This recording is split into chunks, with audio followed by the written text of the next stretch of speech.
We all have a story to tell. What can you learn from other people's life experiences, both winning and learning? See, in sports, you win and you lose when the scoreboard hits 0. But in life, the clock is always ticking. So you might as well learn. Winning and learning, never losing. There's a recipe for success, and there's a recipe for repeating. I always tell the kids, and I learned this from Coach Johns back in my day, rest in peace, Coach Johns, my John Jay coach. He said, don't listen to how I'm saying it, listen to what I'm saying. You know, we'll be able to contribute. I want to talk about the process of life. I want to talk about life experiences. I want to talk about trusting the process. So I just want to do my part and give back to the community, give back to the youth, and hopefully it touches somebody's lives and motivates them. And that's really what it's all about.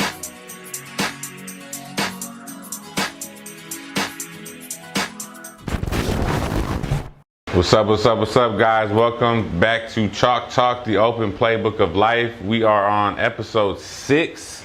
This week, 6. I can't believe it. We want to thank all our viewers, our subscribers, those people who are continually watching the show.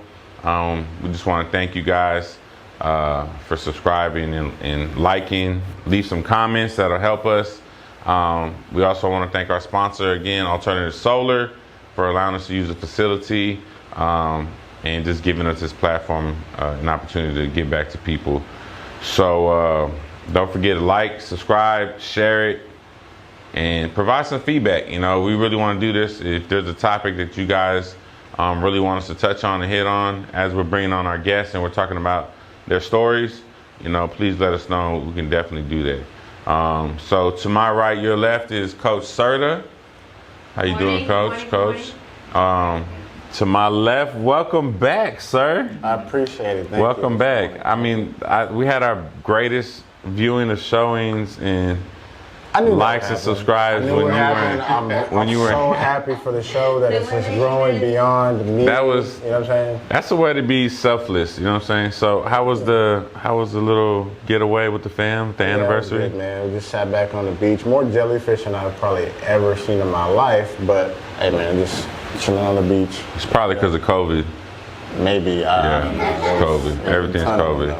How many years did y'all celebrate, sir? 5 years. I should have probably messed it up. Get it right. Well, I always mess it up. I always mess it up because we have the October date and then we have the April date, and it just October is when you actually got married legally, and then April was the ceremony deal. So yeah. When we were in Cancun, that was in October or April? That was in April. Oh, okay. I don't remember. So you don't remember? I don't remember. Yeah, good luck though. You should put it on your calendar. Yeah, and then to our guest today is my man, my guy, Robert Davis, Petty Officer Davis, he's in the Navy and is currently a Navy recruiter. So hopefully he can spit some knowledge on how I can make the Navy. That's probably not right. I think that ship has sailed. Yeah, bro, it's long gone, bro. Is that pun intended in that? That ship has sailed. I like that. So big, I call him Big Rob. I've known him a long time, young man. Twinkle Toes, Notre Dame. He looked like Jerome Bettis when I first coached him. Super athlete. Welcome to the show, man. Hey, appreciate it. Thank y'all for having me, man. No, thank you for being here. A couple episodes, seeing you pretty much prosper in this platform is pretty dope, man. I appreciate it, man. It's been a beautiful thing to like have an idea, and then people that support it. You know, don't forget about our guy Big L behind the camera. Where grinding never stops. That's right. I was waiting for it. Check him out on Instagram. He's doing some great work. Some of my realtor friends, he did some drone work for me for a listing. Looks real dope. Check out his apparel. He got some nice apparel. He's rocking it right now. I'm waiting for my red hoodie to come in. We gotta get the red. But Big Rob, thank you, man. So what's been going on with you? I know recently you had a huge life event. If you want to talk about that. Oh, for sure, man. I mean, it's Mother's Day hits a little different. You know, bringing in a baby girl last month is a beautiful transition in life, a beautiful phase in life, right? Especially like being with my girl since like in high school sweethearts, bro. So like, what, 17 years we've been together. Ooh. You know what I mean? Do you remember the 16 dates? With the dates? Yeah. I mean, they get a little fuzzy. Hey, they get a little fuzzy, bro. Hey, but like for the most part, 17 years. That's hey, they get a little fuzzy, but like, first date, first. yeah, man, it's a lot. It's a lot of firsts, right? But Do you remember your daughter's birthday already? yeah, I mean, it's like yesterday, bro. First daughter. Yeah, March 7th, 2021. March 7th, 2021. Congratulations, man. Hey, appreciate it, man. Yeah, very much. Appreciate it, bro. Congratulations. Talk about how that's been. I mean, life changing. Bro, all right. So like I said, been with my girl for like 17 years. So like, you see, like you know that person, right? And then watching the whole transition into like the pregnancy, and then see how she transitioned, and like she adopts like new, new characteristics in the motherhood. Cause you already know, like I knew she would be a good mother, but like seeing like form into that is like probably the most beautiful thing ever, right? It's like watching a caterpillar turn into a butterfly, right? And then you're in the delivery room and you seeing her like going through that pain and the stuff, but it's all out of love, bro. It's like it's weird, right? I can never fathom that, you know what I mean? And then seeing the outcome, you bring this beautiful child, you know what I mean? Kind of. She must look like Shauna then. She look like me. I don't know if you know, bro. I was the prettiest baby in 1987, bro. I don't know if you know. We might have to put a picture up. I was the most prettiest baby. We're gonna let the viewers vote. I got you, bro. But like, it's just like now, when I'm noticing like, since she carries, like I would assume like it's every woman, but since they carry that child, they think about that child now. But like throughout her whole pregnancy, I see my child like later down the road. So I'm thinking about like lesson plans, like how to teach her like life struggles, or how they deal with life struggles rather, right? Mm-hmm. How they deal with adversity, which I know y'all talked about a few weeks ago. And it's like, it's still surreal, dude, because it's like she's here and I see her. But I'm thinking about, it's like, yo, I can't wait to like, I put it on game on these lessons that I've learned over the course of time. So, but like, I always felt like I had something to live for, but like, it's different, bro. It's different. It's like there's another moon in the sky, you know what I mean? It's a trip. I was gonna ask you about that because I mean y'all have been together a long time, and I think I'm sure everyone was been waiting for this. Bro, for real. Yeah. Yeah, I mean, They thought I couldn't have babies, bro. It's like, yo, now we just waiting. Yeah, we so, waiting. I mean, Don't put that on me. Hey, don't stop putting that on me. so I kind of want to turn the starter because obviously today is Sunday. We're shooting today on Sunday, which is Mother's Day. So happy Mother's Day to all you Happy Mother's Day. Happy Mother's Day. mother in the house. So talk a little bit about that. I mean, because none of us know what that feels like. Yeah. Yeah. I mean, that was beautiful. Just the way he kind of said all of that. Like, wow, I didn't even really think about it that deep myself. But kind of the same thing. I waited later in life to have my kids. I had them a month before my 34th birthday. So a little bit later. Same thing, when you have kids, and I just wasn't ready. And it's one of those things where you kind of push back or like, I'm just not ready. But I don't know if you're ever really ready because it's probably the most difficult thing that I've had to do. It is the most difficult thing. You're responsible for creating, and excuse my French, but I'm just trying not to raise little assholes, you know what I mean? Like good people, She always wants to be the first to cuss. I'm just trying to raise good people and good humans, and and that's a lot of responsibility, to try to because you think about now, I think about the way that I am, and a lot of it stems from just growing up and the way that I was taught, and the right, wrong, or indifferent. That's who I am. So it's just trying to create little good people in the world. Kind of going back to, and both of y'all can answer this since, and Bailey too, obviously you and Mo been together for a long time, well, married 5 years, but I think y'all been for a while. I'm the only one, no kids, no. Yeah, that's 12-ish. But like, if we talk about, if we relate that to life, as to where like Big Robbie said, we're just waiting. You said you had them later. Why do you think, make that tangible? Why were you able to hold off on that for so long? Because I think we live in a microwave society, right? Like people see people doing things and they want it now. They don't want to like really work or be patient for something to blossom, whatever that is, or whether it's a career, a relationship, things like that. How did you, how do you grow in that? Like, or what season did you feel that led you to be able to wait? How did you wait? That's tough. This is not a test or high school science lab. And it's far more intense than any video game. It's nothing like running for class president, checking in with your friends online, or the first time you got behind the wheel.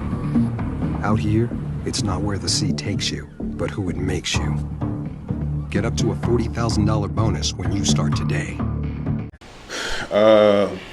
I think some of it's like subjective, right? When you talk to like some old heads, like your parents, they had me at 25, and to their friends, they considered late. They were late. They had kids late, right? So now that we had them at 33, I think a big thing that my wife and I were trying to do is enjoying each other, right? Like trying to make the most out of everything, right? I feel like as soon as we got the ball rolling, especially with the military, we started experiencing a lot more than just outside, San Antonio. And then once you get outside San Antonio, we moved to Dallas. We was living in Dallas for a little minute. We experienced Dallas. And it kind of planted to see there's a lot more out there for us to do, right? And then during the military, we've been pretty much all up and down the East Coast, right? So we always enjoyed each other, to which was like, we kind of wanted to wait for kids, right? We kind of manifested like a long time ago. They would probably have kids around 33 years old. Wow. And then on my 33rd birthday, I found out she was pregnant. Wow. You know what I mean? But it's like I think especially I'm older, I do everything because I want to do it, not because everybody else tells me I should do it. So we pretty much did what we wanted to do, opposed to just listening to others. But I think most people who are affected by this microwave society is like our youngins, right? Because this is all they know. They're born into like the TikTok and Instagram and all that, the instant gratification, man. So it's like, whereas I grew up in the 90s, man, we didn't have cell phones, bro. We had VCRs. We had pages. You didn't know who was on the phone until you picked it up. You know what I mean? Oh man, you remember you like, had to call the house. Yeah. Like, may I speak to and the dad answer. The dad answer, you just like, this? who is this? Take 'em over to the other room. Trying not to stutter, this is Big Bark, you know what I mean? So, but yeah, I think, Brad, you want to touch on that? I know you're kind of big on the microwave, like the whole social media thing too. Well, when you're talking about how different it is, Mo and I both waited as well. Our relationship was really different. We started off long distance for a long time. Yeah. And then when we finally moved in together, when we moved in, that was the first time we had even lived in the same city. So it's kind of the same thing. We took a time just to discover each other. We took trips, whatever the case may be. But one thing that I always told myself when I wanted to have kids was I didn't want to struggle. So if I didn't feel like I was in a good place financially, that I didn't want to bring somebody else into that. And I'm doing well for myself. And most careers, it's great, very stable situation. So I'm proud to say, if my kid needs something, I don't even worry about it. Okay, she needs diapers, she needs formula, whatever, shots, doctor, whatever. Here it is. We don't have to think about, oh man, we can't go on this trip because we have this coming up, or whatever the case. It's not, whatever she needs, she's got it. And that was always the thing that I stuck to, because I've seen families that struggle through that. My family was one of those, and we went without a lot of times. And I understand why, but I just didn't want to have that for my kids. You know what I'm saying? So that was one thing that I can definitely stick to for sure. A very poignant reason as to why we waited for sure. Yeah, that's kind of secondary too. I think you've always been beating to your own drum, so to speak. You've always been a little bit different. Yeah. So, and when I say different, Big Rob would just be like, I'm like, what are you wearing? He's like, oh man, it's fresh, And I love people that are like that, because I'm not like, I gotta be matching. I can't come all, I might be matching today, but it was a little early morning, But when people kind of do their own thing and you stay in your own lane, you put those blinders on, so to speak, it allows you to be more focused in whatever you want to accomplish. Now, we talk about your military career. Your military career is a little bit different, I think, in the fact that I don't want to say most people, but I would think a good percentage of people join after high school, and I mean, you're obviously a Navy recruiter, so you can talk about that. But why was your journey? I mean, you told me you enlisted, or you tried to enlist in the Air Force at first at 24. You didn't actually get into the Navy until 26. So what was that? What caused you to kind of go that way? I mean, so I feel like I am a Navy recruiter, right? So I feel like it just took time for you. I was trying to figure out life. You know what I mean? That's all it was, right? Like I've always figured that military was probably in my future, especially since my pop was military, right? Mm-hmm. And I'm a huge believer that you only know what you see typically, right? And everything else is almost by faith. But like since I seen my father in uniform pretty much for 20 years, right? I kind of seen it like this. I could see me in uniform, right? So I always seen it. But I guess if I'm being honest with myself, I was trying to figure out a different path, right? Why do you think that? I don't know. I feel like it was always a safe bet, you know what I mean? But like after high school, and I realize this now. So back in the day, I mean, I was going through it. You don't realize you're just trying to piece everything together, right? But like after high school, it's like you lose a sense of structure, right? Because everything up to that point is like structure, dude. Like the bus comes, you know what time to be at the bus stop.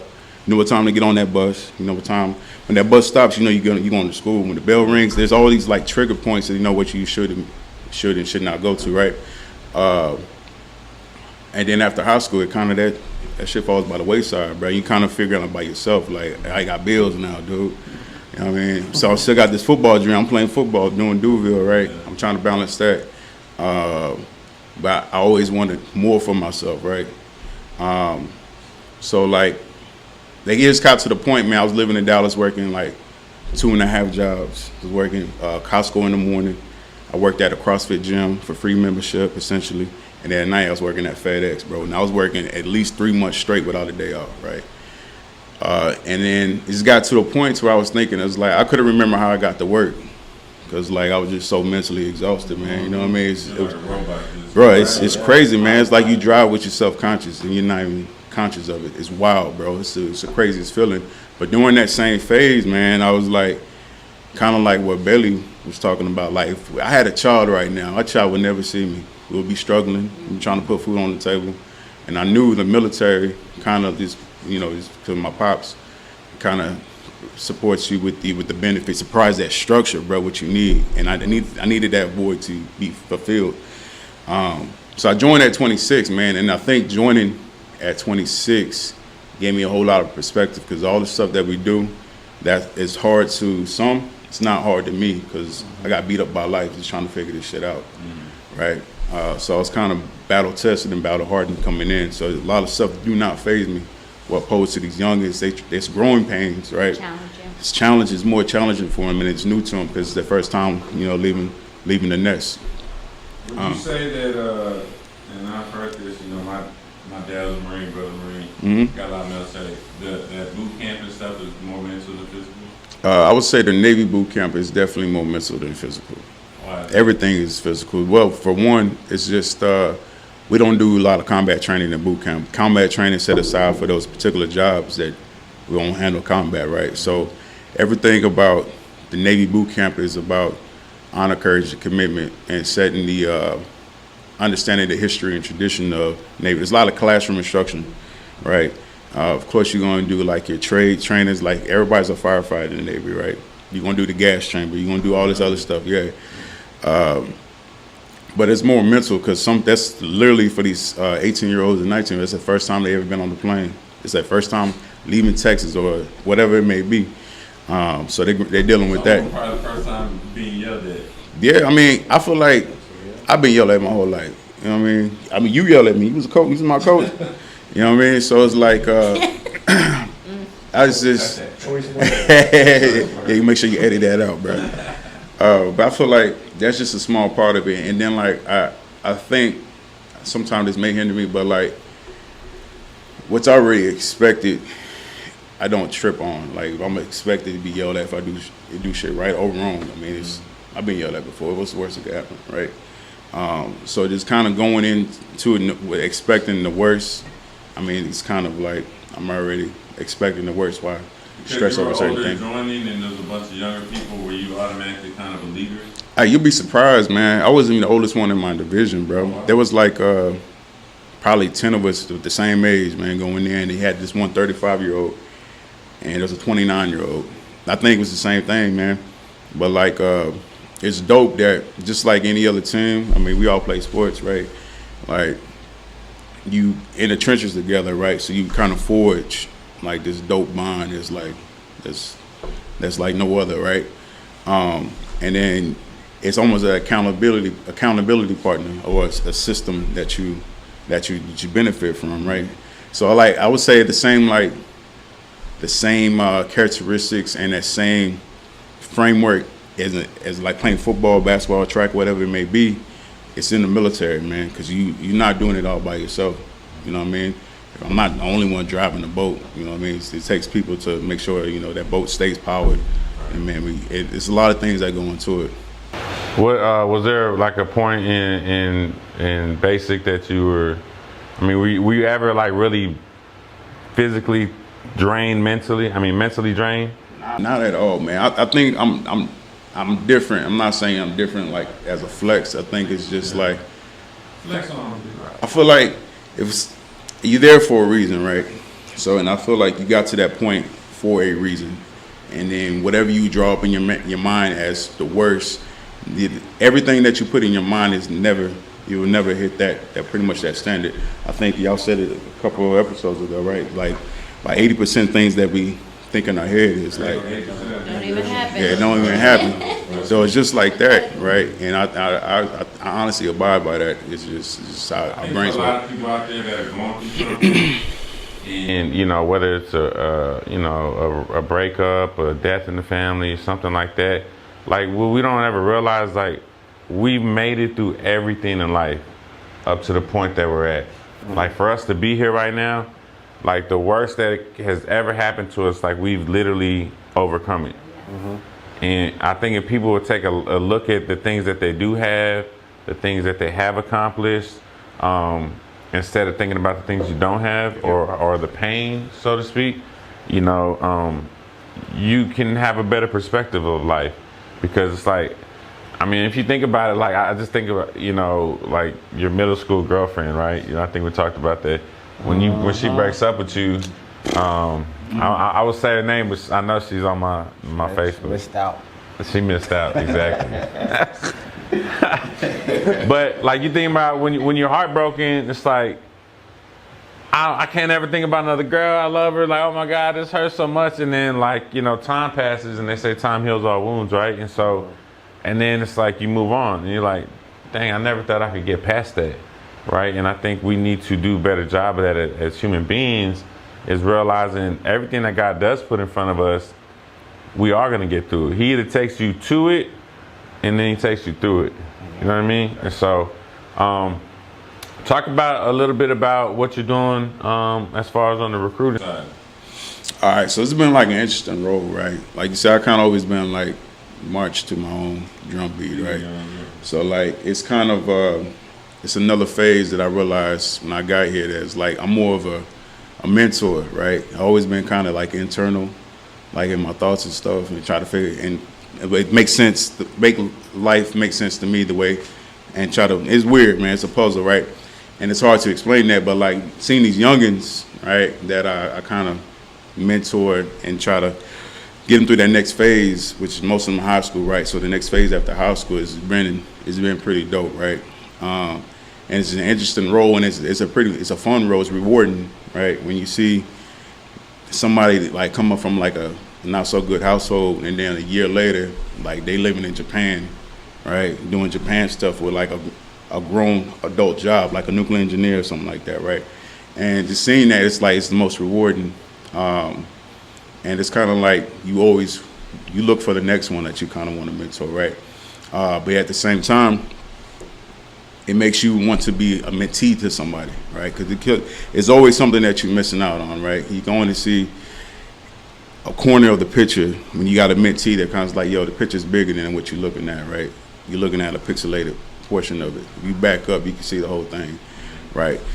So just drawing information from mentees about, especially right now at this phase of being a father and stuff like that, right? Getting a mother's perspective, different mother's perspective, right? Or a different, whoever is a father, getting their perspective about how they do things, man. But it's been a dope little journey. It's like every year since I've been in the Navy, I feel like I'm learning more about myself.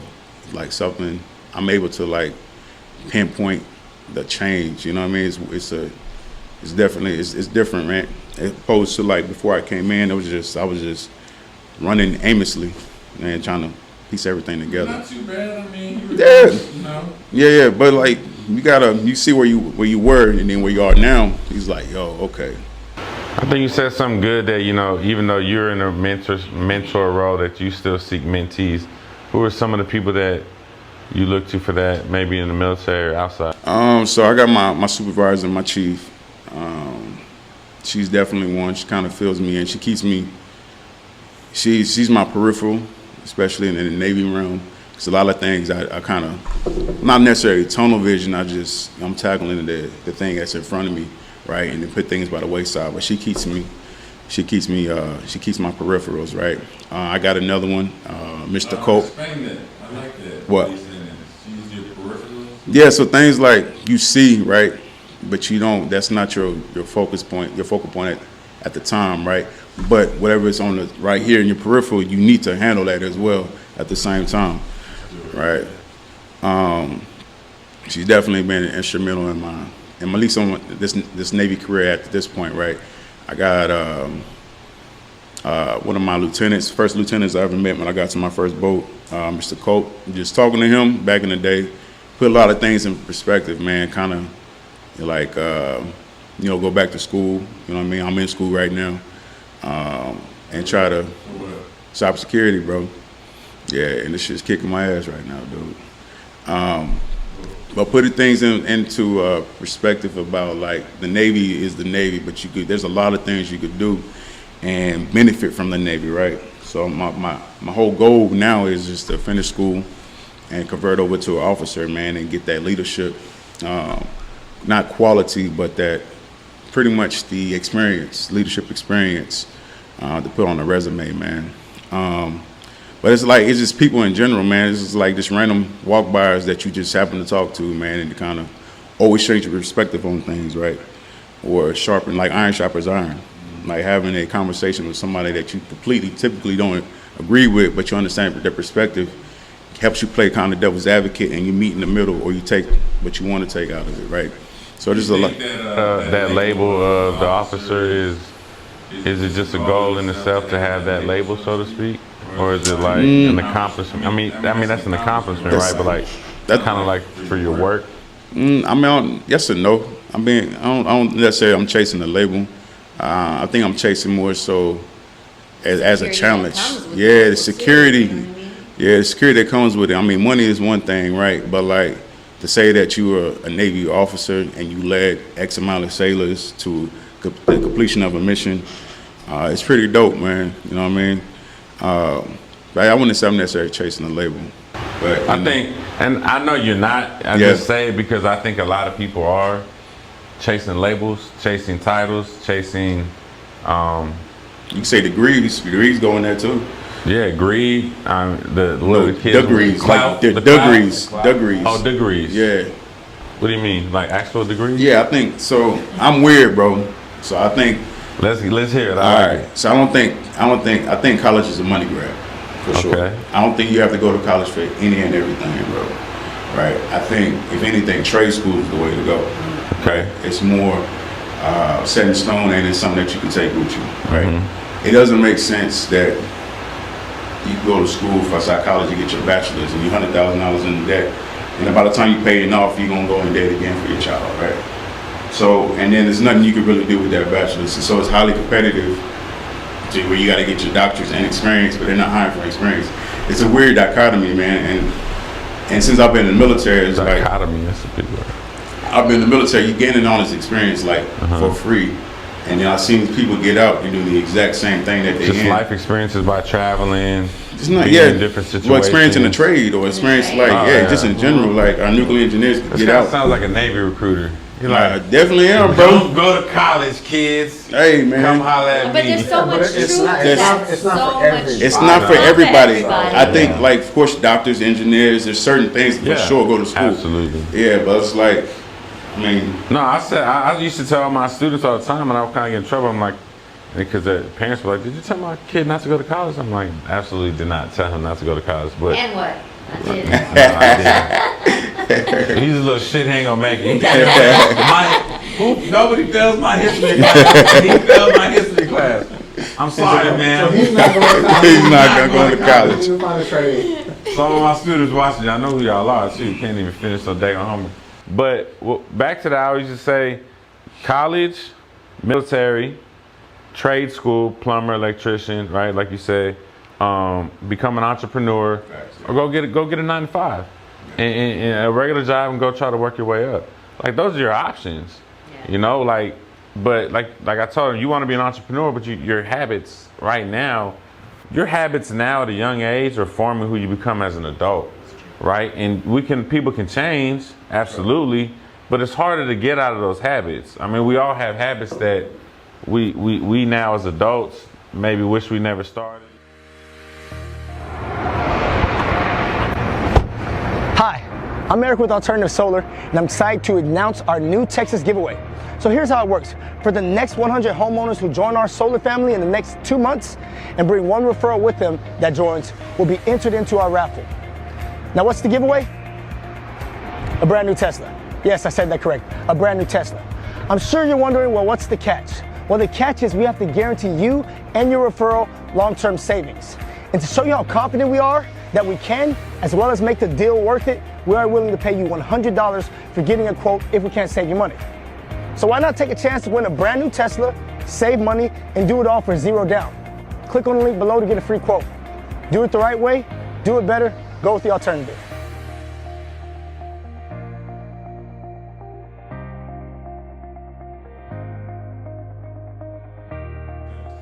Nobody told us, nobody had a show, nobody had a mentor that said, hey, this is not good for you in the future. Kids today, I think, because they do see the world on social media, and they can literally see anyone, a whole world.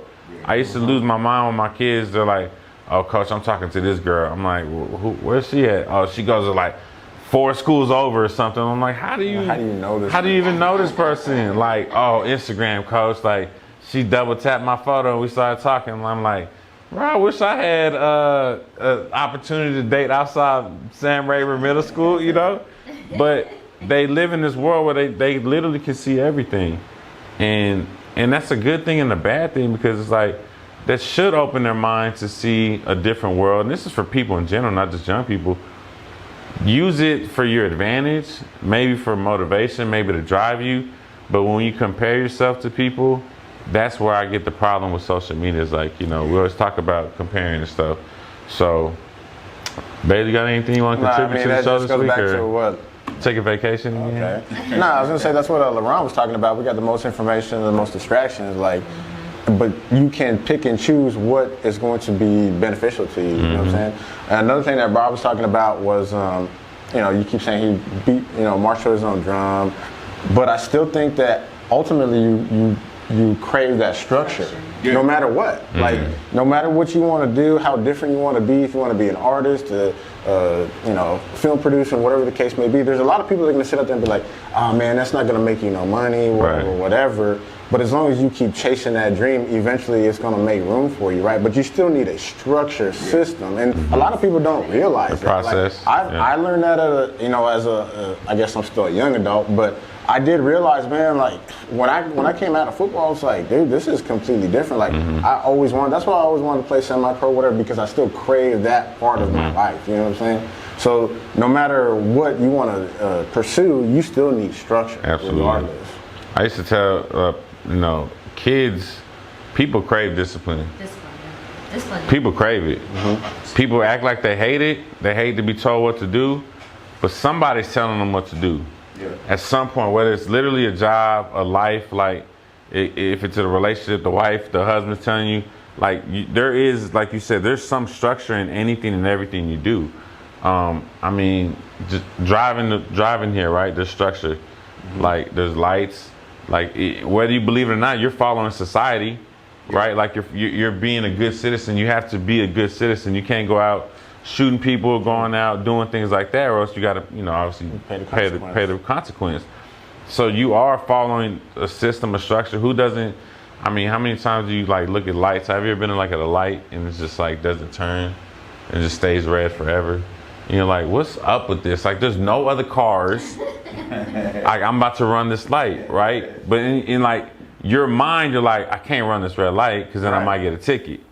Well, that's built in your mind. That's a structure. That's a discipline of the way society is shaped. Of if you break the law, there's a consequence, right? And so I think people, and I think that's a great point that you brought up. He was always different, but he always craved that structure. So, do you want to bring in anything today? No, I mean, I think that's a good point. You gotta have those guardrails, in life. Guardrails. You can go as fast as you want, but you gotta sometimes have those guardrails just to kind of keep you from falling over, or just keep you safe. I wrote down honor, courage, and commitment. What are those things mean to you? So I mean, when you get to the Navy, man, it's the first thing that's what the Navy's built on: honor, courage, and commitment, right? So it's a lineage. In that exact order. Yep. Okay. So it's the Navy core values, right? So that's the lineage of how the Navy became and to where it is now, right? So if you abide those to or apply those to your everyday life, honor, courage, and commitment to serving, your commitment to others, your commitment to accountability, wherever it is, whatever plug and play, you will be successful in the Navy. It's just plain and simple, man. Just keep things balanced, essentially, and you can do right. Because you'd be surprised how many people just mess up the small things, bro. Right? Yeah. And they might miss the commitment part, but they got the honor and courage. Or they might not have the honor, but they got the courage and commitment. It just doesn't balance. I think what you said, people mess up the small things. People are always like, I think people block their blessing a lot because they can't do the small things right. Yeah. And I really believe God will give you things, and if you can't do right with the small things, He's not going to give you the big things. Yes. Because He can't trust you with it. You can't be trusted with it, and I think a lot of people get in their own way. They want the big goal, the big accomplishment, but the thing is like the consistency, the commitment to consistency, day in, day out, being a good person, grinding at whatever your gift is, and doing this. So, how does someone reach you if they want a young person? What's the age limit? 39. 39? 39 is the cutoff. That's it. I'm sorry. Valerie, I'm sorry. I did not. I have one of the guests, subscribers, excuse me. She told me I got to stop slamming, and I just dropped the pen. So I apologize. I'm gonna be in trouble for that. So I just missed the cutoff. Dang. Just missed the cutoff, bro. I'm not about that life though. I wouldn't have gotten in these 6 knee surgeries. They would have been like, nah, you damaged goods. Yeah, bro. But the Lord says I'm qualified, bro. See, the Lord. That's all that matters, bro. That's all that matters, bro. So the Holy Navy. The Holy Navy. I'm gonna go get my own little suit, my own little, and just. But 39. 39. Were you thinking about it? Oh, you off too? You about 45? I got 6 months left. Really? Oh man, when's your birthday? November. Okay. So, we gotta sing happy birthday to you one day. Like in 6 months? Yeah, like in 6 months. November what? Make me 40 before I'm 40, please. How does one... Guys, just bring it in, guys. Just bring it in. Joking. How does one young, older, 30, 35, 36, 37, but not 40, what's the process like of getting into or joining? All right, so I mean, you could reach me at Instagram, at Petty Officer Davis, right? But the hardest part is talking to a recruiter, right? That's the hardest thing because everybody has a perception that recruiters lie or recruiters trying to get you in or recruiters get paid per person that they put in. That's the farthest from the truth, right? We don't get paid per person that we put in, and I don't lie. You know what I mean? Especially nowadays, information is everywhere, bro. It's in your pocket, bro. Right? So the hardest thing is talking to a recruiter, right? My perspective is I try to see where you are in life, and like I can relate to the majority of that stuff, right? And then give you the honest perspective where you are and what the Navy has to offer. I'm not just going to shout out Navy, it's the military in general, bro. What the military has to offer, right? And then based on that, you make your decision, right? I guarantee 10 times out of 10 it makes sense. I can just see where I came from to where I am now, right? So first thing is talking to a recruiter. Second thing, you have to take your ASVAB, bro. So the ASVAB it's an aptitude test. It's not like an SAT. It's not an ACT. It's an aptitude test. It's you on a piece of paper. It shows the military is like, well, this dude or this female has a mind for engineering, so they gear engineering jobs towards that, whatever it may be, right? The qualifying score, anything over a 31, but we tell them shoot for the moon, get a 99 or whatever, all right? What's the highest you can get? 99. That's probably what I would score. Yeah, you would, bro. Yeah, I mean, you got a lot of years of experience. Yeah, bro, you got experience, bro. Like, Fair enough. Brought that one on myself. And then after that, as well as like mentally fit, you have to be physically fit or fit for duty. So they do a physical. It's like a sports physical, right? They're gonna make sure that you can see. They're gonna do a vision test, audible test. I'll be out on that immediately. Like I can't even see this daggone whiteboard right now.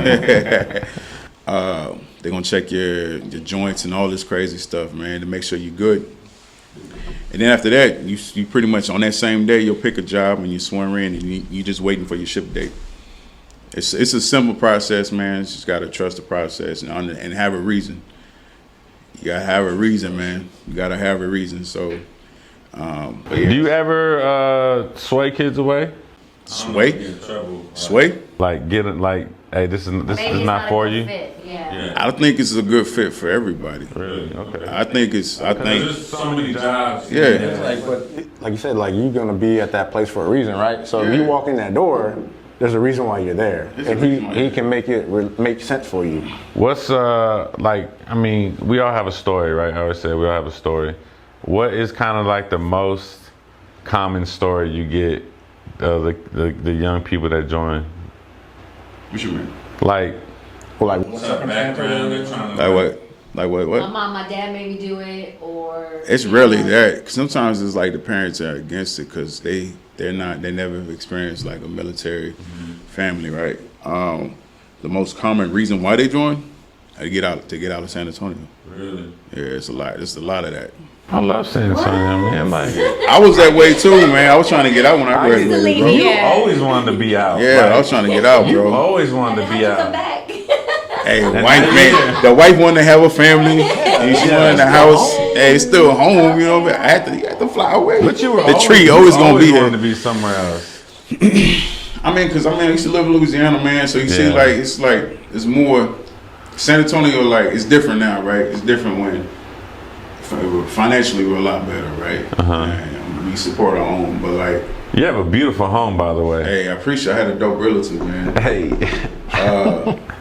But it's like Shameless. growing up in San Antonio is like. shameless plug. As you growing, it's like the city ain't growing with you, especially back in the day. It's different now, so it's like you kind of outgrow like I don't know, The like scene. you got kind of outgrow like it's like a baby growing in the stomach. It outgrows the sack. yeah, man. you gotta move on. So you kind of just want to see, Sack. you want to just doing more things, bro. Yeah. And then when we moved to Dallas, I realized like between working all the time, it's more than just Texas. I love Texas, you know what I'm saying? I love Louisiana, but it's just. But if you had to choose between the Longhorns and LSU, LSU all day, baby. Yeah. But I'm still a Longhorn fan too, though. yeah, you are. You are. I can be both. So, kind of want to transition a little bit because it is Mother's Day, and I think kind of want to honor thy mother and father, obviously, but we're gonna stop at the mother. I know your mother. She's amazing. Yeah. She's hilarious. Yeah. Talk about how your mother has impacted your life, or like, I mean, obviously, right? I think all our mothers have, but it's so easy to cliche to just say that. But just talk about what your mother means to you. I mean, she brought me into this world, right? So it's like, I mean, she means a lot to me, man. And the older I'm getting and becoming, and me this manhood journey and all that. My pops is in the picture too. I'm not gonna, but like my mom gave me like a lot of perspective on, like, she was always hard on me, bro. Always hard on me, man. So to the extent to where even now it's like there's nobody. If you set a standard for me, I'm gonna probably bust through that standard because my mama I would never reach that pinnacle of what she set for us, right? I knew cause my mama grew up rough, right? She had a rough childhood, like a terrible childhood, man. And so she had to kind of learn to love different. She's from Louisiana. Okay. So she loved differently, and it's kind of love hard. She loves me and my brother to death, right? And sometimes like her lessons kind of come off wrong, and it's hard for you to absorb what she's trying to say. But like, it all comes at age and time. The older I'm getting, it starts to like, okay, I see what you're trying to say. All right, I don't like the way you're saying it. You know what I mean? It's like I'm good. You know, it's just weird, but like I see what you're trying to say. It's how you saying it. Delivery. Right? Look, my mama. Yeah. It's a little disrespectful. It's a little disrespectful, man. It's like it's a little. My mama. It's a little disrespectful. Calm that down a little bit. Yeah. I mean, as coaches, you know, and I'm sure you know, and I always told the kids, and I learned this from Coach Johns back in my day. Rest in peace, Coach Johns, my John Jay coach. He said, "Don't listen to how I'm saying it. Listen to what I'm saying." You know, I could be in your grill, your face mask, pulling it, yelling at you. Like, if you can't tune all that out and actually taking the lesson, I think sometimes a lot of people, man, there's people that I talk to, like, that ask me for guidance and stuff, and I'm like, lay it all out, and they're like stuck on the delivery. The delivery, because, you know, sometimes you got to be harsh with people, you know, and maybe that's the position that your mother thought that was best for y'all, right? I feel like she didn't know how. Like I said, how she grew up, right? She didn't know how to, because she never experienced, like, I guess, a good upbringing from a mother. She didn't have a father in her life, right? Okay. But like, I hear what you're saying about the how, listen to what I'm saying, but how I'm saying it. But it's just like our brains don't work like that. Like, for instance, like, for example, rather, like, would you listen to a prophetic song if the beat was trash? No. But the message is there, right? Gotcha. You know what I'm saying? So it's kind of like, over time, it's like you get to know your mom, right? Like, you get to know this person. It's like, okay, I know she's doing it out of love, but you're cutting deep. You know what I mean? You're cutting deep. But it's like, I have more tolerance with my mama because I knew how she grew up. You know what I mean? And that's why it's I kind of learned to kind of like, I know what you're trying to say, right? It doesn't make it easier, but it's just it's the workaround. It's the workaround. But mama's dope. She loves us to death. There's a lot of love, and you can see the love, right? Yeah, but she definitely helped me set a standard for myself to where people can't set that standard for me. All right. As long as you took something away from that and you realize that, and you may not have realized in the moment, especially growing up, right? You know, you're not going to realize those things. Hindsight's 20/20. The older we get, the more, you know, I'm like, man, when my dad taught me that lesson, my mom taught me that lesson, like, it's like an aha moment, right? Mm-hmm. So that's interesting. I've never seen it that. I've only seen the happy side and the joking side. Yeah. But I mean, 'cause I'm older now. I see a lot more of that now too. Yeah. But like, you just talking about lessons learned. That's like the biggest lesson, man. Because I still use that to this day. It's like a driving factor, bro. At what age do you think when she was tough on you, when she was hard on you, that you kind of figured that out, that she had a rough upbringing, her past experiences, because this show's all about experiences in life. It's kind of, I don't know, man. You don't think you could pinpoint it yet? I don't think I can pinpoint it, man. I don't know. I think you'll have an aha moment one day when you pinpoint it. There's a lot of things that I like. I get it now. You know. I don't think it's. I don't know. Maybe it is important to pinpoint it, but I don't know. I think it's just I understand that I understand it now. You know what I mean? Instead of like pinpoint where did it start. Yeah. Like, as long as I know. I mean, I don't mean like pinpoint like you have to like the day. You know what I mean? But I know the time. Yeah. Yeah, Your birthday? No, his birthday's November. I know it was a joke. Like, good gosh, guys, good. Jeez. No, I don't think it's necessary to pinpoint, but I just like to, like for me, I like to know. Oh, okay, I see. People's experiences when they start to realize kind of these epiphanies that help them grow mentally. I think it's just as you mature, you know, Yeah, as you're becoming more of a man or just maturing in yourself, you know, it's easier for you to accept that people are like this because of them, not necessarily because of me, right? So you're able to look outside of yourself into their perspective, right? Because a lot of times our perspective is our reality. Exactly. Right? So for a long time, that's what we see. But then as the older we get, the more mature, maybe not older, but the more mature we get, the more seasoned we get, we're able to, okay, they're like this because of their reality. But a lot of us live like that, right? Like we, other people's ideas of us, thoughts or dreams for ourselves, we wear it, right? You wear it because that's, especially if it's somebody like a mother that is important to you, you wear that because it's almost like, you know, an extra. What do y'all carry? What's that? Like, I mean, on your back. A ruck. Yeah. A ruck. Yeah. Whatever. The point is you carrying extra baggage because you're trying to figure out like why, and I think there's a part where you starting to figure yourself out, and sometimes the people that love you the most, especially parents, they don't have you figured out. Yeah. And you have yourself figured out. Yeah. And yet this people that you think you have to listen to, right, because they're your parents, are giving you a completely different idea, goal, dream that you have for yourself. And that's a tough, like you said, maturity. It's not age, it's maturity. That you, at some point, that's why I asked you that, is like, some point you started to realize that it wasn't because, not that you ever questioned her love for you, but you started to realize the purpose of what she was doing. Yeah, I heard what you're saying. So, I heard what you're saying. I thought that was kind of deep. That's pretty dope, Yeah, so. That's true. If we can live where we are not letting other people's stuff on ourselves, it's self-reflection is important. The reason we don't interact very well, and I learned this from ET and the flight assessment that we did, is that we don't even realize ourselves how we react and tick. You know, we talked about love language with Tracy. Like, I'm a big affirmation guy. Like, if you tell me I'm doing a good job, like I don't need you to be like, yo, here's the money, or like, you know, I just want to know I'm doing something good for somebody, right? That's my affirmation. But we don't know what makes us tick.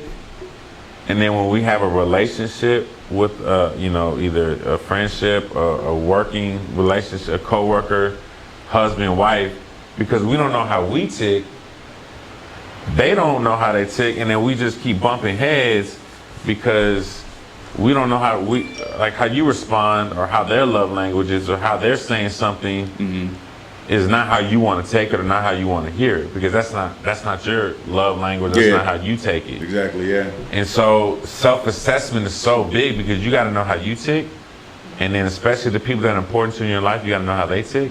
That way you can compromise and at least understand, well, if I say this and they get all butthurt, well, that's because. But it's also communicating to that, to whoever, your friends, your partner, whatever. You know, this is how, you know, I just had this conversation with somebody this week. This person, they're very different. They are not a affirmation type of person, right? So they don't give it, right? So they don't give that affirmation to you, right? So I have a coach as well, so I'm just gonna say it. So anytime We talked about this. yeah. So, and I know that he doesn't mean wrong, but for instance, when I did my competition, I got second in one of my categories. And the first thing he told me, and I was so proud, like, look, I got second. His words right after, like, you know, I'm coming with my trophy, smiling all big. Nobody remembers second place. Ooh. Right? And I'm just like, yeah, talk about the deflate, like just all the gas came out. But that's not his love language. He doesn't need those affirmations, right? So to him, that was no big deal. To me, I'm like, shit, like, oh, you know, like, okay, well, I don't know why I did this.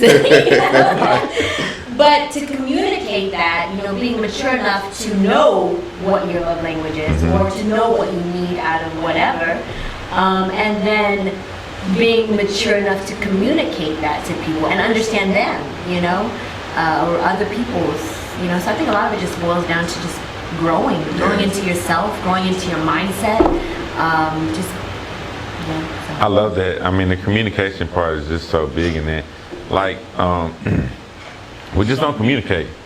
If you do something, and I mentor realtors now, and they'll be like, well, how do I tell my client this? Like, how do what should I say? And I'm like, well, what's the truth? Like, tell them how it is. Yeah. Like, what are we trying to sugarcoat or avoid it? Like, tell them what you just told me. Oh, I can't, I'm scared. What? That's what you have to do. You have to tell them. There's no good news or bad news. There's just news. You just right, like that, and that's a good thing. But we don't communicate on how, if you do something that offends me, now we got beef, and you may not even know we have beef. I got beef with you in my head, and I'm over here living my life, and then we, you know, not me, but people go, you know, man, F Big Rob, dog. He's a jerk. Da da da. I ain't messing with that dude. And you can go on your whole time and not even know, instead of just being grown and say, hey, Big Rob, the way you talked to me that day, you know, mama, the way you talked to me that day, mama, let me tell you something. You got one more time, you know? Like, if we would just communicate the things that we feel, especially I think as men, communication is like, it's frowned upon to express your feelings how you're in society. A safe place, though. It's a lot of times I feel we don't communicate because we don't feel like it's a safe place to communicate. Yeah, too. You know what I mean? You can't. When you say a safe place, like, you mean with that person? Yeah, in any situation. But my thing is, if you're not in a safe place to communicate with that person, then what the hell do they even matter to you? But that's our fear a lot of times. So, like, I've been in relationships where I know that if I communicate this particular thing, there's going to be some sort of repercussion. Why? Because they get in their feelings, right? And it's not always about that person, but somehow people seem to make it about them, you know? So you just get a little apprehensive about communicating certain things because you know that it's not going to be received. Yeah. Or, you know, there's going to be backlash. Now, I'm talking about a deeper conversation. Well, I mean, relationship. what I would think is that person lacks self-assessment. Exactly. But that's what I'm saying. But that's why you have to, you know, there's not always that safe place to communicate. But those are for deeper relationships. Now, on everyday surface level relationships, of course, you can't expect that out of some people. But yeah, I don't think. Yeah. Oh no, absolutely. Oh, absolutely. People communicate. Two different stations, bro. And we, but that's the whole thing, is like, you have to realize the way someone talks and the way you hear it may not be like, it may not be sugar to your ears. It may not be what you want to hear. It may not be enough for you, right? Like, you may want more, you may think you deserve more, but that's who they are. That's how they communicate, or lack thereof, right? But I think there's always something tied to that. And I'm talking over an experience that I'm just kind of going through right now. And I just think communication is just, if we can just communicate and really open up to each other, you know, it would make things, in my opinion, easier, because we're grown, right? Like, we should be grown enough to talk. But kids aren't not gonna think like that, But I think that's a good discussion overall. Bailey, I want to kind of come to you. It's Mother's Day. Give me a little. Back around. And I'm gonna come back to y'all. Yeah. Well, I mean, I think that was good. It was a good conversation. Big L, were we good? I mean, that was what we call a rabbit hole. Somewhere in there, we talked about that. We're gonna get back to that. But so now we're talking about TikTok. No. We just talking about the rabbit hole part. Rabbit hole TikTok. That's what I got. Cause started staying up late. TikTok. I refuse to get it. Gotta get rid of it, anyways. No, that's the whole point of the conversation. My mom, man, it's crazy. My parents are completely opposite. Completely opposite. I can't even, you would never even fathom. So I laugh because I've seen it. I will say this: my overall demeanor is 100% my mom. Super calm, calculated. At the same time, very warm, giving, generous. Both of my parents have always been there, but I definitely say that my mom, I've taken a lot more characteristics from her. She grew up partially in an orphanage back in the day when this was completely against the norm. Her father is the one that raised her. He took all the kids out of the orphanage and he raised them, and they ended up getting remarried. So they created a blended family, but very, very poor. But she, at an early age, learned to work her way out of a lot of situations. She was born in rural New Hampshire, freezing cold winter. You know those stories where your parents tell you, or you hear I had to walk 10 miles in this snowstorm. She literally did that. It's not even a joke. I'm we've gone back to New Hampshire, and she's like, I had to walk from this place, and we would drive somewhere else. She's like, I walked from here to here in the snow. I'm like, wow, that's some real stuff that she's gone through. So anyway, point is, I took a lot of her characteristics. I truly appreciate that. I've always had an appreciation for my mother, but my wedding day, the one that was in April, that was the day where it was I expressed that to her. I mean, our son and mother dance, I broke down like a baby. And I felt like maybe I would, but that was the moment where this was I can't even put it into words. It was just, I'm that little kid again. Why do you think that moment happened at your wedding?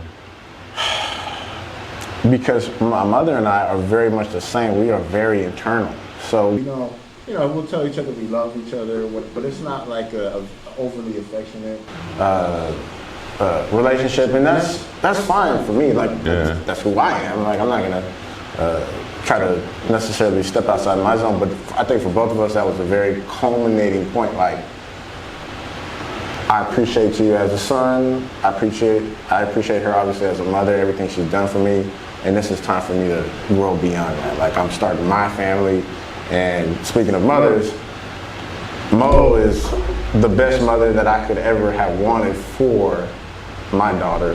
Brownie points. Boy, put it on the soul. And it's crazy because she would always talk about, even before we got married, she was always worried about, you think I'll be a good mom? You think I'll be a good mom? And I'm like, to be honest, you act a lot like my mom, so I think you're going to be a great mom. But yeah, it's a beautiful thing. Like you said, the transformation, I always thought that of her, but it's just confirmation when you see it. Now that we're expecting another one, it's just...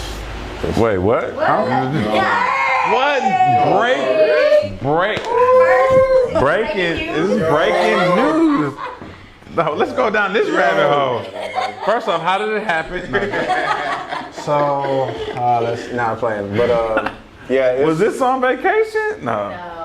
Wow. Well, congratulations. I appreciate it. And, I'm glad that we're actually having this conversation about mothers, because you know how I am, man. I'm not a real verbal person, and taking this opportunity to highlight the mothers in my life, the two most important, I would say, it means a lot. It means a lot to me, for sure, and I'm sure it'll mean a lot to them when they watch the show. Yeah. So, congratulations, mothers. That's good, man. You want to say something about your baby mama? I mean, yeah, I can touch on it again. Yeah, I can touch on it again. She's from the east side. Like pretty much like you said, it's like you get a snapshot of like people's character, especially like longer and longer that you are tethered together, right? So like she always showed glimpses of like motherhood type of traits. You know what I mean? The way she looks after her younger brother, how she takes care of me. Like she'll put whatever she's doing now to take care of me or whoever it may be first, right? Nurturing, the loving. After I came back from on deployment, she'll have like the house decorated with all this stuff. You know what I'm saying? It's like just she's a beautiful soul. Like Shauna is the most pure soul I've ever encountered, man. She's a little ratchet though. She can be. She have her own, but it's like it's when she is needed. Yeah, you got her to that point. I need a little hood in my chick. Everybody need it, bro. Y'all out there, man, I need a little hood. I need a little hood in my chick. You know what I'm saying? But like she's well read. She's well spoken, man. And she's like literally like my best friend, man. Like literally my best friend. She's a beautiful soul. And like seeing her just kind of umbrella that and shower that, those characteristics I seen like over the course of time to our daughter, like it's dope, man. I think about more so than just my daughter. I think about my wife and my daughter together, if that makes sense, right? Yeah. Just that they're like a keychain. They're like tied at the hip, man. So it's just dope to like witness all that, and it's beautiful. She's doing a wonderful job, man. Wonderful job. Yeah, sounds cool. That's my sis, man. She's super dope. So Miss Mother on the set. Happy Mother's Day. Thank you so much. Happy Mother's Day. Y'all celebrated yesterday. We did. We went to my mom's. There's a lot of us there. My grandmother's still around, so. I didn't see no masks. What's going on with that? We are all vaccinated. All vaccinated, yeah. And according to CDC guidelines. We don't have to wear. We're not offering. We are not. I am not a doctor. This is not no medical advice. I'm just telling you what they told me on the TV. On the TV. We are all vaccinated. Yeah. TikTok tell you that. TikTok. Oh yeah, jeez. No, yeah, we had a great time. So, you know, my mom will go man, where do I start? Wherever you I want. think she's, you know, growing up as a girl, right? Your mom, for me, was like my enemy. Like, I remember there was times in my life where I'm like, oh, this lady, you know? Like, and I think that's just any teenager as we're kind of finding ourselves. But the older I get, and it's a true saying, you become your mother. Like, you turn into your mother, you know, you become this person. And there's no other person I'd rather be. You know, she has taught me how to be a woman. She has taught me how to be, even though it's not the season I'm in, but a wife. You know, she's been married to my father for 48 years. So just seeing her service to my father, you know, putting him first, being a career woman. She always had a job, you know, throughout growing up, so her own career. So she's just really just taught me a lot about just becoming a woman and taking care of her household. My kids jokingly, they'll say, who is, you know, the king of the castle? This is at my mom's house, my mom and dad's house, and they're always like, grandma, you know? Hey, what's going on, guys? Mark Mendez here with eXp Realty, the real estate coach. A lot of my clients and family members and friends ask me who my solar guy is, so I want to introduce you to him, Eric Allen of Alternative Solar. And he has something that he wants to exclusively offer to my family and friends. Yeah, hey guys, look, we know that buying a house and owning a house can be very costly.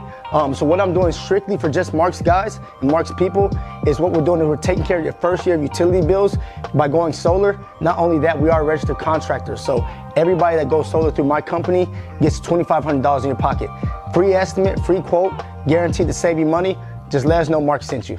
Because we know who makes the decisions there, you know what I mean? But she's just a wise person. She's a wise person, kind of like Bailey, but you know, as you mentioned, not very affectionate in that regard. You know, when we were sick, my dad's the one who always took care of us. But really, and I think that's kind of the way that I am. You know, I'm not very like touchy, because my mom wasn't like that. But the older she gets, with my kids. Yeah, it's like, completely different. hey, where was this woman at when I was growing up? You know, where was this? You know, whatever that a you lot, want. right? Yes, you Like- want that, of course. I'm like, no. Where was that same energy when I was growing up? Same energy. He does, yeah. So she's just a good person, you know.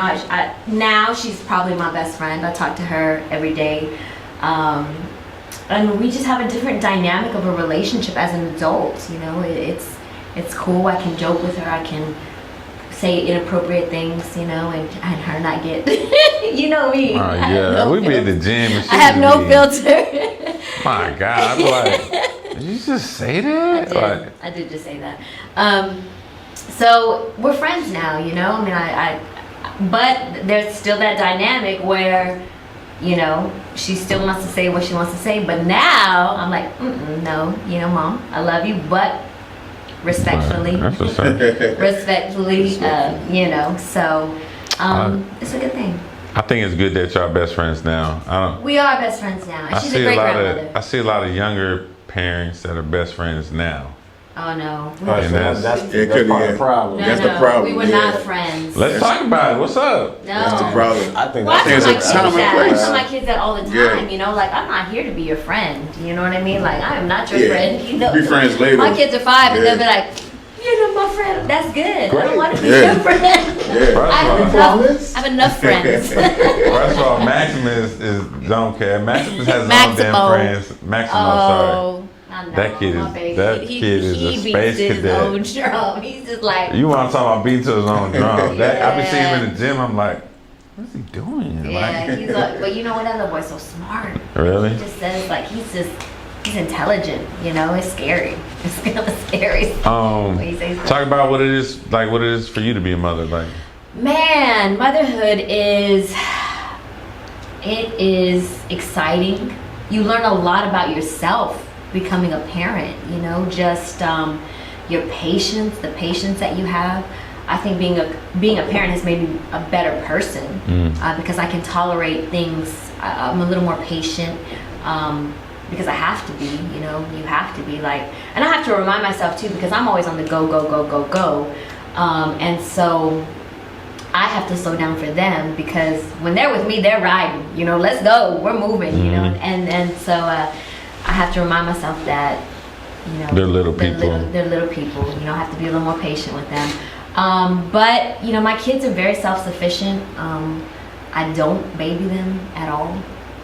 They make their beds. They, you know, they're, you know, it's a challenge. But for me, it's tough. I have to find that balance between being nurturing and comforting, and, you know, and trying to teach them life. you know. That's what's up. But it's rewarding. But it's hard. You question every night. I question, did I do this right? Did I make the right choice today for them? But you know, at the end of the day, they just love you. They just look at you, and they love you, and you could do no wrong. You know, even though you know, like, shit, I probably shouldn't have done that, or maybe I shouldn't have snapped so quick, or you know. But to them, you're just your mommy. You know, I love you. You know, and so. Made me think about Ali right there. Like, I don't have no kids, so it's my They kid. just look at you with these eyes, like, man, you're Yeah. the best thing, and it's like, okay. That's what's up. So. So I want to talk about my mother a little bit, if that's okay. Yeah. This day is actually, and I'm gonna try not to. I told you I needed my Those are eyes. tissues. I told you my eyes were dry. I think I'm about to. There's those Clorox wipes. Don't you throw those over here? Don't you throw those over here, Hal? Don't make me look like that on In camera. this shirt, like, Well, in 2007, my life changed on Mother's Day, Saturday into Sunday, and this is a little bit of my story, part of my life story. I got jumped by 16 guys, being at a place I probably shouldn't have been. I mean, it was just a bar, but doing things I shouldn't have been doing probably, and the reason it hurt so much is because my mom saw me literally in the hospital bed. You know, they thinking I'm dying, you know, like, damn it, like, can we cut? You know, for her to have to see me like that on Mother's Day, changed my life forever. Like, absolutely changed my life forever. Because, damn, y'all talk about, you know, how much you love your mother and stuff, right? And for her to have to see that on, like, her day, for everything that she's done for me and continues to do, that was tough. And that was really a big changing point in my life, that I realized I had to do better, be better, not only for them, but obviously for myself. And it's just real emotional because, I mean, you've seen the picture. Oh, yeah. You've seen the picture. I think I I just showed you, just on Monday, because I just always remember this day because it was Mother's Day, Saturday and a Sunday. And it was just life-changing. Part of the reason why, you know, I loved helping kids and mentoring kids because, you know, where we're from, you know, Marbach. I'll have a new Marbach shirt on next week, by the way. I got a whole bunch of them lined up. But we don't always get that direction, and we don't always get that guidance. And everybody at this table in L, y'all are all doing something to impact people's lives. You know, you with the military, you being on the show, and I know this is not your thing, you know, you with training, you know. And so when you surround yourself with the right people, in 2007, I wasn't surrounding myself with the right people. And I almost lost my life. I probably should have died. I mean, I really should have died. I looked really bad.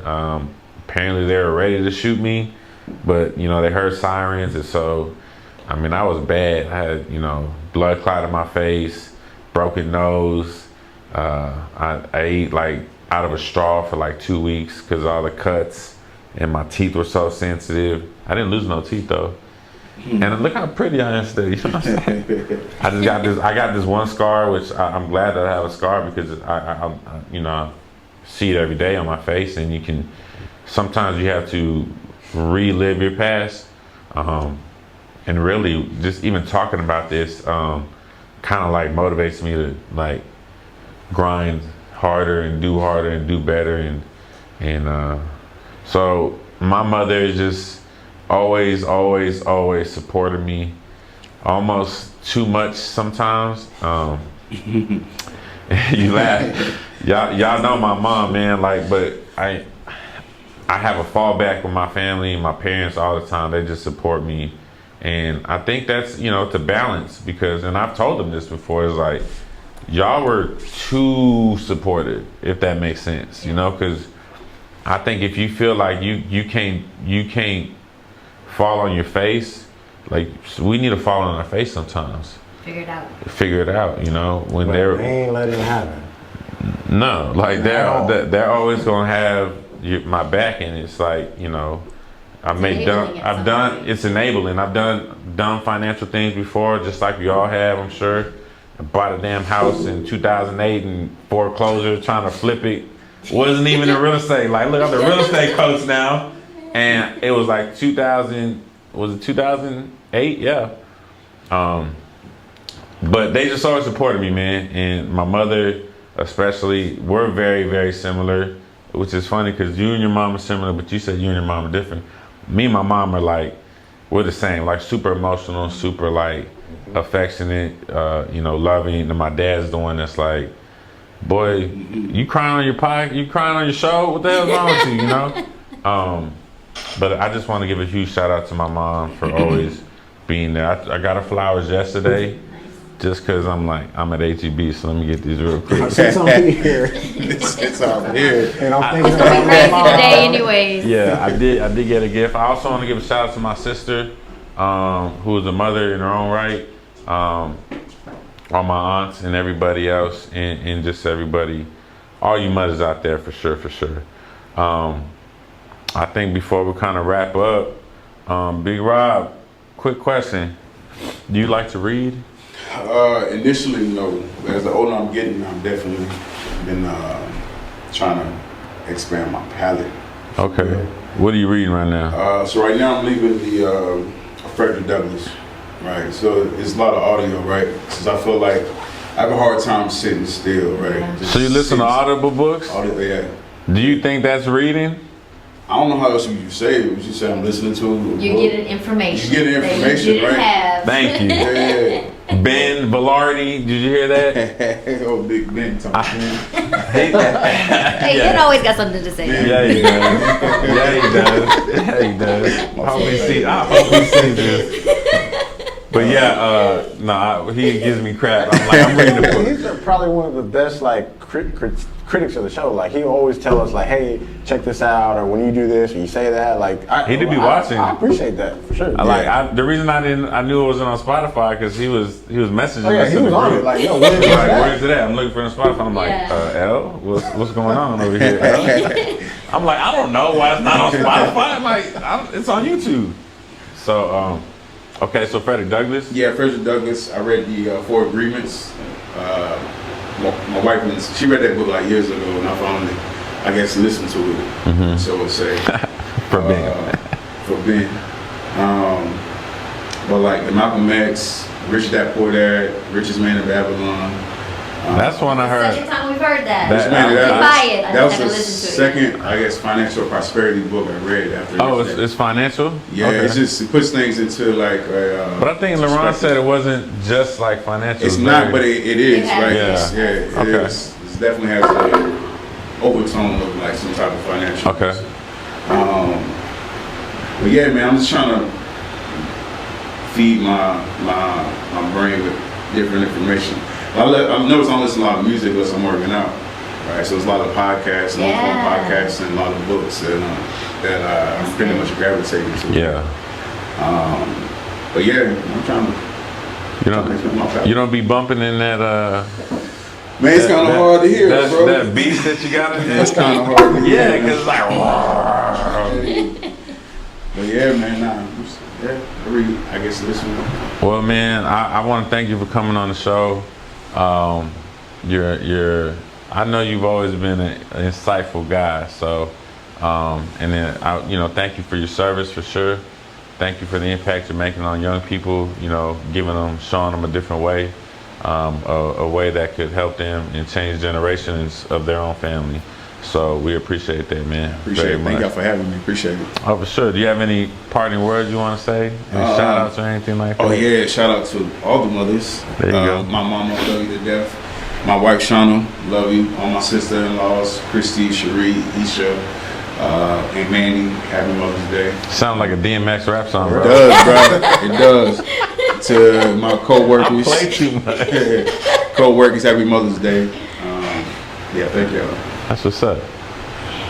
Bailey, got anything before you leave? Are you gonna be here next week or another vacation or? I will not be here next week. Next week I will be here.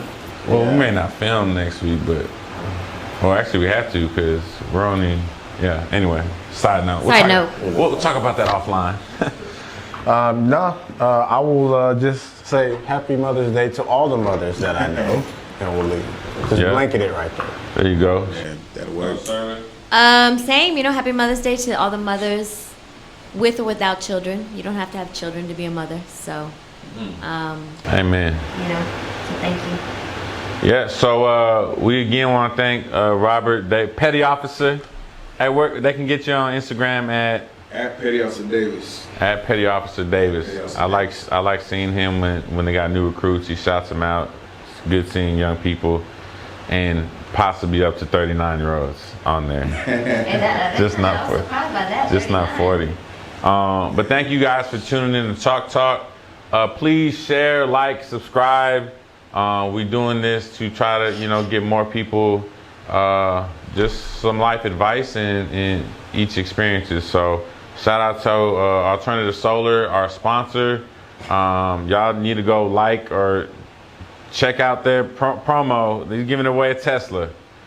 So yeah, exactly, a Tesla. Okay, I don't think I could fit in one. He didn't say Taurus. He said a Tesla. Tesla. So thank you guys for tuning in again.